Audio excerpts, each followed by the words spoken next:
welcome to the 2023 review of the men's cycling season, where I'll take you through my moments of the year, my stars of the year, my rising stars of the year, my team of the year or teams of the year, and also my disappointments of the year as well.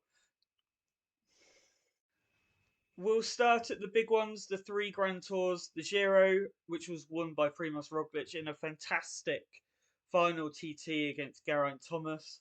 Onto the Tour, which was in the end comfortably won by Jonas Vingegaard after a destructive individual time trial. And the Vuelta, which was won by Super Domestic Sepkus, who took the jersey early, then fought off an interesting internal rivalry to win. Elsewhere in that, Alpecin were the other real dominant team. They won stages in all three. They won the points classification with Jesper Philipsen at the Tour and Caden Groves at the Vuelta. It was a fantastic year for Alpecin and Jumbo in the Grand Tours. The week-long stage races in the World Tour, Pogacar took Paris-Nice, Roglic took Tirreno and Catalunya, Vingegaard took the Basque Country, Adam Yates won at Romandie, Schelmosser won at Tour de Suisse, Vingegaard won again at the Dauphiné. On to the monuments and the one-day classics now, and we'll kick things off at Omloop Nieuwsblad, which started off a bit of a Jumbo dominant in the semi-classics. Dylan van Baarle won opening weekends, Omloop Nieuwsblad. Tom Pidcock followed up for the Ineos Grenadiers, winning Strade Bianche.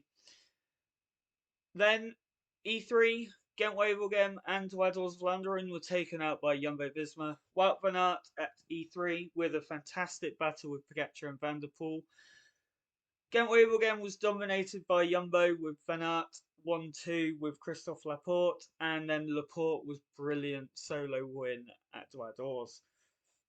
At the Semi-Ardennes Classics, you had Pogacar winning Amstel Gold and Flèche Wallonne. Unfortunately, he couldn't compete for the triple. He crashed early in Liège, but we'll get on to Liège's result in a second.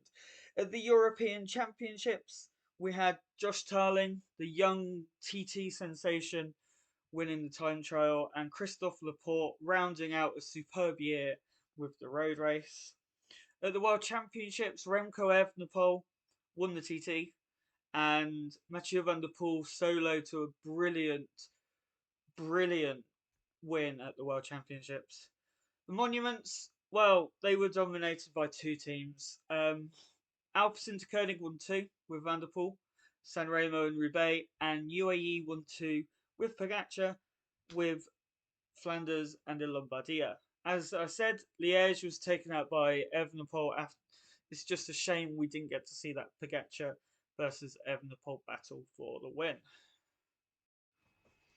Before we get into the video, I'd love to know your moments, stars, disappointments of 2023. Let me know down in the comments below. On to my moments of 2023 now, and in third place I have Tom Pidcock's solo win at Strade Bianche.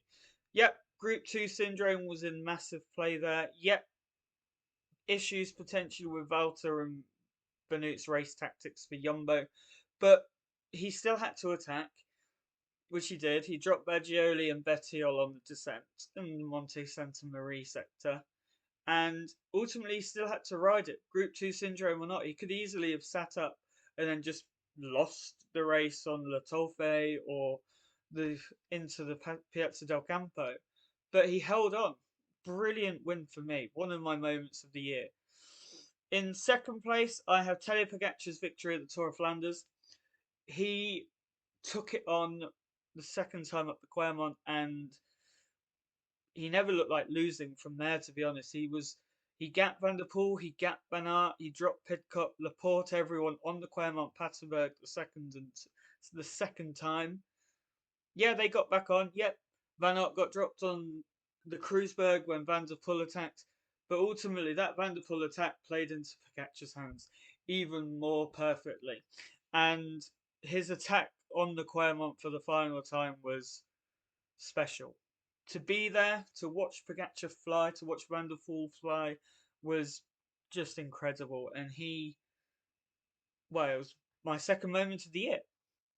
And number one, Mathieu van der Poel's treble. Sanremo, Roubaix, and the World Championships. It's a rare treble. He won Sanremo with a brilliant attack on the Poggio, and Ganna, Pogacar, Van Aert never looked like closing the gap on the descent or the flat, or even on the climb for the last few hundred meters. At Roubaix, his team set it up beautifully after Laporte's puncture.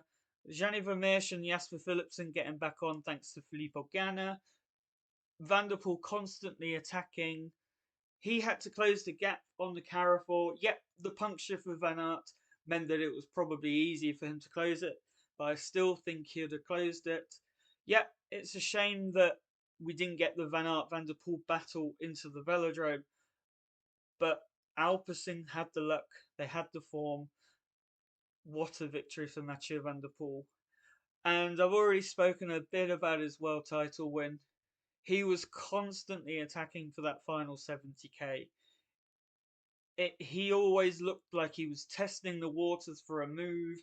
I remember at one point with 50k to go on the climb, he attacked. He went from the back of the group to the front of the group, almost like he was practicing the move. And then he moved with 22k to go. He crashed, he ripped his boa, he broke his cleat, got back on. Van Aert, Pogacar, and Pedersen didn't have a hope in hell in catching. What a world title. On to the risen stars of 2023, and this is for riders that have either flown out of the traps of the Neo Pro year or slowly built into stardom, really. And the first one is Felix Gall. He won the stage of the Tour de Suisse, nearly winning the overall. Stage win at the Tour and top 10. He won the Queen stage at the Tour. He has really shown himself to be one of the best climbers in the world, and particularly behind Pogacar and Vingegaard. Next year, let's see if he can take the next step with his time trialing, but what a year for Felix Gall. Ben Healy is another rider who has really shown what he can do this year and what he's good at. We knew he had punch, we knew he could time trial, but we didn't know quite that he was going to be this good so quickly. EF have got a really talented rider there, and he can win Amstel Gold. He finished second this year. Liège, he finished fourth this year. He's already won a stage of the Giro and fought hard for the King of the Mountains jersey, so I can't wait to see what he can do at the Tour next year. The final one is Neopro 18-19 teenager Josh Tarling. What a season he has had. He's not finished outside the top 3 in the TT this year. Finished third at the World Championships on non-custom bar extensions. He then went and got those custom bar extensions and won the Renewy Tour. He won the Euros and he won Chrono des Nations at the end of the day and the end of the year. He's one of the, if not the best time trialists in the world. Hopefully, as he grows and as he develops that engine further, we can see him on the classics. Moving on to my disappointing performances this year, and the first one is David Gaudu at the Tour de France.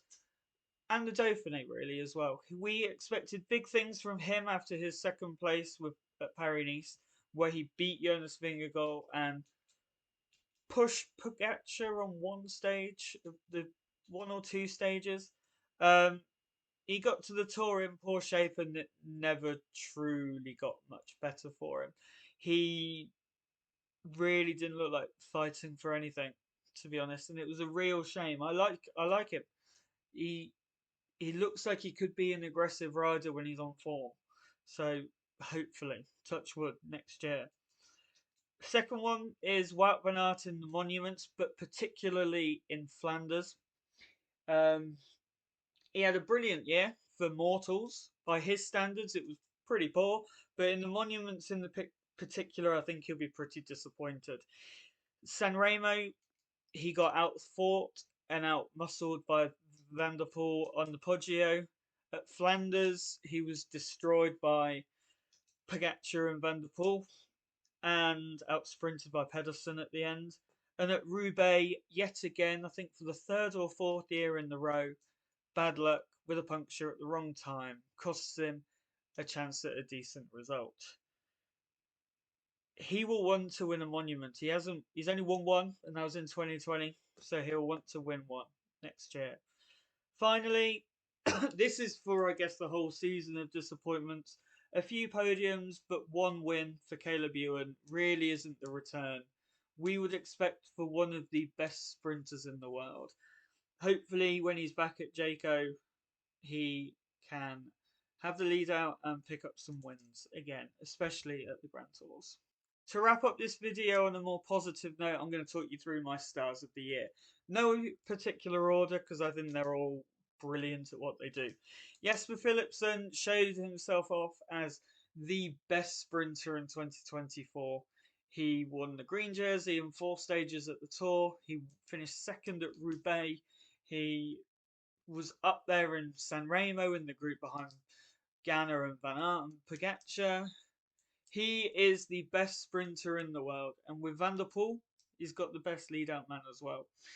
So I don't see that changing in 24. Jonas Vingegaard pretty much won everything he wanted to, or could have won this year, aside from Paris-Nice. He won the important one, which was the Tour de France. He is, without question, and by some distance, the best GC Grand Tour rider in the world at the moment. His ability to just hit incredible form at the start, but more importantly at the final week, is incredible. And that TT in Comblox was mind-blowing. He would have also won the Vuelta, I think, had he been healthy for the first week and a half, and maybe had Sepp Kuss not been in red. Tadej Pogacar, despite breaking his wrist, also had an incredible 23. We've spoken about Flanders, but he added yet another Lombardia to that list. And he finished second and won 2 stages at the Tour after coming back from a broken wrist at Liège-Bastogne-Liège. And my final one, you wouldn't be surprised, is Mathieu van der Poel, the treble. Nothing more can be said about that. Thank you for pulling up with me for this video. Let me know your moments, stars, disappointments, and rising stars of 2023, and I'll see you in 2024. Happy New Year.